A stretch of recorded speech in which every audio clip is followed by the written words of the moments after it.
आप सभी को मेरा प्रणाम। मेरा नाम नंदिनी रामू राठौड़ है। मैं 12वीं कक्षा में पढ़ती हूँ। मेरा कॉलेज का नाम है श्रीमती नर्मदा देवी गिलड़ा महिला संयुक्त पदवी पूर्व कॉलेज सेड़ा। मैं आप सभी को भारतीय लौह पुरुष सरदार वल्लभ भाई पटेल जी के बारे में कहना चाहती हूँ। सरदार वल्लभ भाई पटेल जी का जन्म 31 अक्टूबर 1875 में गुजरात के नदियाड में एक किसान परिवार में हुआ था।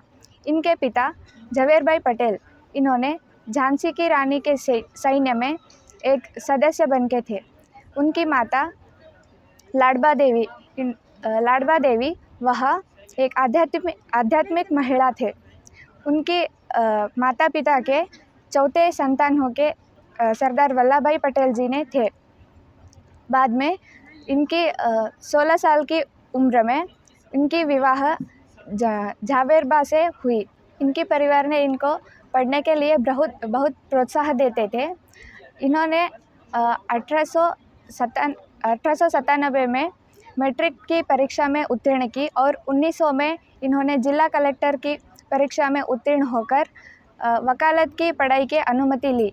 इन्होंने गोधरा में वकालत की पढ़ाई की शुरुआत की। बाद में महात्मा गांधी जी के विचारों से प्रेरित होकर इन्होंने भारतीय स्वतंत्र संग्राम में शामिल हुए। भारतीय स्वतंत्र संग्राम में इनका पहला और बड़ा योगदान है कि सन 1918 में इन्होंने खेड़ा आंदोलन में शामिल हुए थे।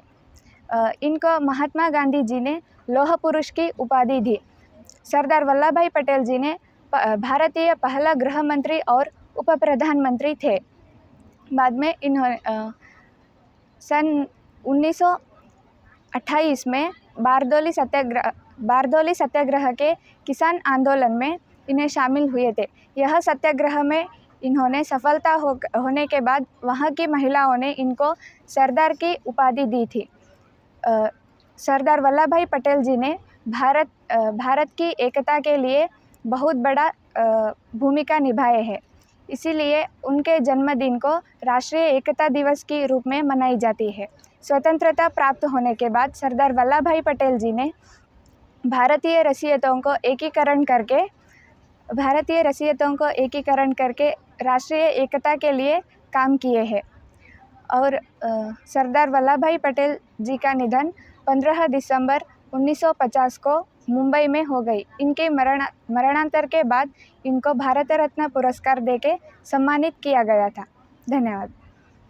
तो आप लोगों ने सुना नंदिनी राठौड़ से सरदार वल्लभ भाई पटेल के बारे में।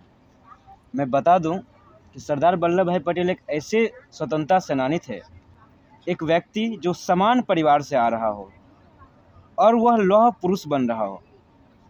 हम लोग जानते हैं राजनीति में 4 चीज़ अपनाया जाता है, साम दाम दंड भेद, जिससे कि किसी को भी अपने वश में किया जाता है, अपना सत्ता बनाया जाता है।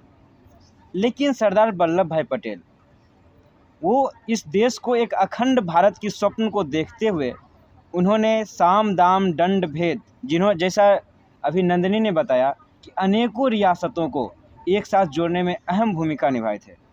उन्होंने बोला, प्रेम से मान जा, भारत में आ जा, नहीं मानोगे कोई बात नहीं, मेरे पास सेना है।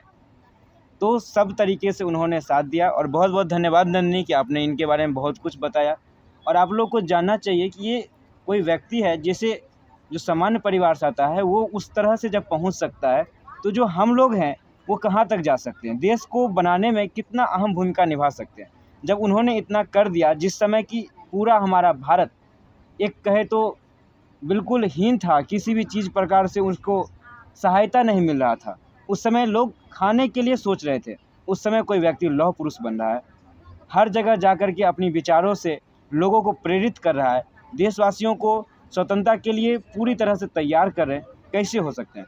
मैम, इसके लिए आपको बहुत बहुत धन्यवाद कि आप अपने बच्चों को इस तरह से पढ़ा रहे हैं। आगे आपके बच्चे खूब आगे जाएं, यही हम लोग की शुभकामनाएं हैं। बहुत बहुत धन्यवाद नंदिनी। धन्यवाद आप लोग को।